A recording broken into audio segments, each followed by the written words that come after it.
Class 8 unit 13 exercise 13A algebraic identities.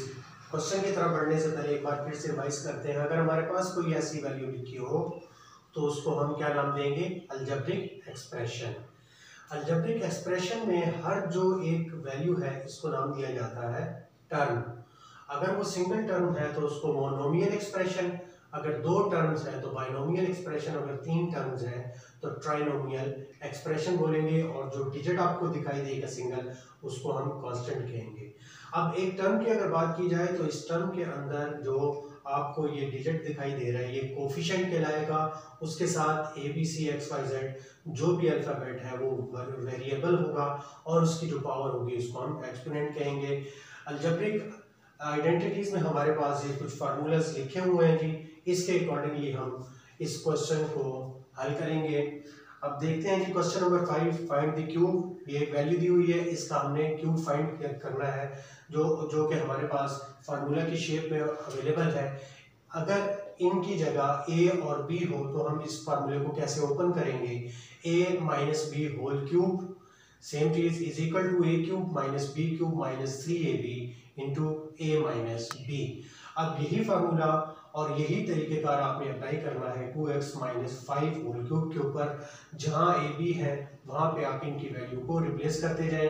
तो a cube की जगह 2x cube minus 5 cube minus 3 into 2x into 5 into 2x minus 5 लिखेंगे। इसको open करें तो ये 8x क्यूब और 5 का क्यूब लिया जाए तो 125 माइनस इन सबको मल्टीप्लाई कर दिया जाए 3 2 6 6 5 30x और ब्रैकेट में 2x माइनस 5। फिर उसके बाद 30 जो मजीद इस ब्रैकेट के अंदर मल्टीप्लाई होगा, लेकिन मल्टीप्लाई करने से पहले आपने एक चीज़ ध्यान में रखनी है, अगर तो इसके बाहर आपको माइनस दिखाई दे रहा है तो अंदर सबके साइन चेंज हो जाएंगे, बाकी सेम चीज़ें रहेंगी। यहाँ पे आते हैं तो माइनस 30x जब मल्टीप्लाई होगा तो 2 6 से तो minus plus minus 60x square और माइनस माइनस प्लस 150x हो जाएगा। इसको रीअरेंज करके आप लिखें जो मैंने आपको बताया था क्यूबिक, क्वाड्रेटिक और लीनियर प्लस कांस्टेंट की फॉर्म में। तो x cube minus 60x square plus 150x minus 125। बाकी क्वेश्चन सेम इसी पैटर्न पे है, यही तरीका आप अप्लाई करेंगे तो आपका क्वेश्चन इजीली हल हो जाएगा। अब बढ़ते हैं पार्ट 6 की तरफ। इसको करवाना इसलिए मुनासिब समझा कि इसमें 1 plus a minus 2b whole cube तीन वैल्यूज आ जाती हैं हमारे पास, तो थोड़ा सा यहाँ पे कंफ्यूजन होती है क्योंकि जो भी हमने फार्मूले लिखे हैं यहाँ तक आप देखें उसमें a माइनस बी या a प्लस बी था। तो अब हम इसको हल करने के लिए हम सबसे पहले कंसिडर करते हैं कि 1 प्लस a जो है ये लेट्स सपोज a के बराबर है। आपने इस पूरी वैल्यू को a समझना है और इस पूरी को b समझना है, तो तब इजीली आप इस क्वेश्चन को हल कर सकते हैं। फार्मूला कौन सा लगेगा? a minus B whole cube is equal to a cube minus B cube minus 3ab into a minus B. अब इस 1 प्लस a को आप a समझें और माइनस 2b को b समझें और इसके मुताबिक ये वैल्यूज आप अरेंज कर दें।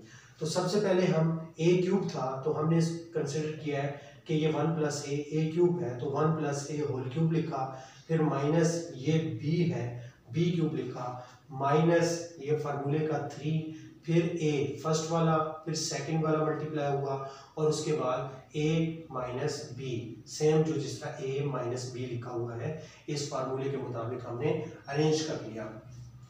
यहाँ देखें थोड़ा सा ये क्वेश्चन मजीद एक्सटेंड हो जाता है कि जब हम इस फॉर्म में लिखते हैं 1 प्लस a क्यूब जिसको हमने a फर्ज किया हुआ था, लेकिन ऐसा लिखने के बाद क्या हुआ, ये फिर से एक फार्मूले की शेप आपको दिखाई दे रही है a plus B whole cube वाली। तो यहाँ से आगे इस क्वेश्चन को फिर अलहदा से हम हल करेंगे एक फार्मूला लगा के जो कि लिखा हुआ है a plus B whole cube, a cube plus B cube plus 3ab into a plus B. तो ये जो a था जो इनिशियली हमने a समझा था उसको अब मैंने फार्मूले की सूरत में ओपन कर दिया, तो 1 cube plus a cube plus 3 into 1 into a into 1 plus a, ये 1 प्लस a होल क्यूब का ये आंसर है जी, इसको मैंने ओपन कर दिया। ठीक है, उसके बाद क्या स्टेट है, माइनस 2 का क्यूब लिया तो 8b क्यूब हो गया, माइनस ये आपस में मल्टीप्लाई होंगे ये 3 और ये एंड वाला 3 2s are 6 और साथ में ये b आगे 1 प्लस a और एंड में यही 1 प्लस a माइनस 2b जो लिखा है सेम इसी तरीके से लिख देंगे। इस फार्मूले को मजीद देखते हैं। यहाँ से ये 1 का क्यूब 1 a³ प्लस 3a, ये आपस में मल्टीप्लाई हुआ तो 3a into 1 plus a minus 8b³ same उसी तरीके से रहेगा। अब हमारे पास क्या सीन है कि हम ये 6b को 1/1 इस 1 के साथ और इस a के साथ मल्टीप्लाई करें, लेकिन ध्यान में रखना है कि बाहर माइनस है। अगर आप माइनस बाहर ही रहने देते हैं, उसको कॉमन कर लेते हैं, तो फिर आपको ब्रैकेट डालनी पड़ेगी। अगर माइनस आप अंदर चलाएंगे और ब्रैकेट नहीं डालना चाहते तो तमाम अंदर साइन चेंज हो जाएंगे। अब यहाँ पे हमने क्या किया, हमने माइनस को बाहर ही रखा लेकिन ब्रैकेट डाल दी और जो ये वैल्यू थी इसको अंदर मल्टीप्लाई कर दिया। तो ये 1 से मल्टीप्लाई हुआ तो 6b फिर प्लस 6ab।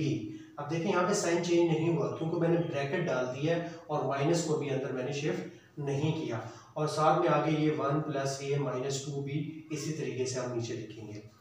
फिर दोबारा से यहाँ पे आते हैं जी 1a³, ये 3 1/1 इनसे मल्टीप्लाई हो जाएगा तो इससे हुआ तो 3a, इससे a से हुआ तो 3a² माइनस 8b³ इसी तरीके से होगा।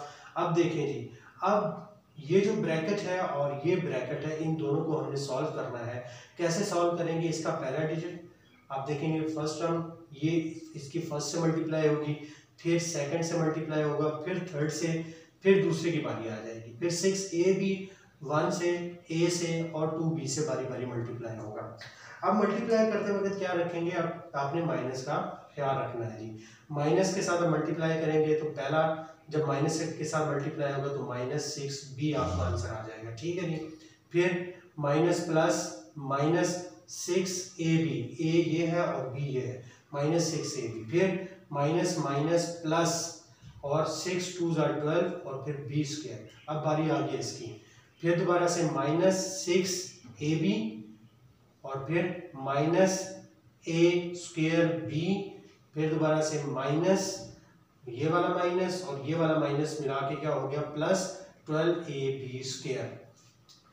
अब क्या करते हैं, ये सारा हमने इस तरीके से हमने इसको सॉल्व कर लिया। अब आपको इस पूरी लाइन में जो चीज़ कॉमन दिखाई दे रही है, जैसे -6ab है और ये भी -6ab है, माइनस और माइनस आपस में प्लस होते हैं, माइनस माइनस प्लस, इन दोनों को प्लस करके लिख देंगे, बाकी किसी चीज़ में कोई फ़र्क नहीं पड़ा। यहाँ से सिर्फ हमने इसको अरेंज कर लिया है, 1 उसके बाद a³ 3a² ये मैंने पहले लिख दिया, उसके बाद 3a कर दिया, -8b³ -6b ये वाला रहने दिया, और ये माइनस माइनस प्लस होके 6 और 6 12ab हो गए, उसके बाद प्लस 12b² हो गया, फिर -6a²b और एंड पे प्लस 12ab² हो गया। तो इस तरीके से हमारा पूरा क्वेश्चन सॉल्व हो गया।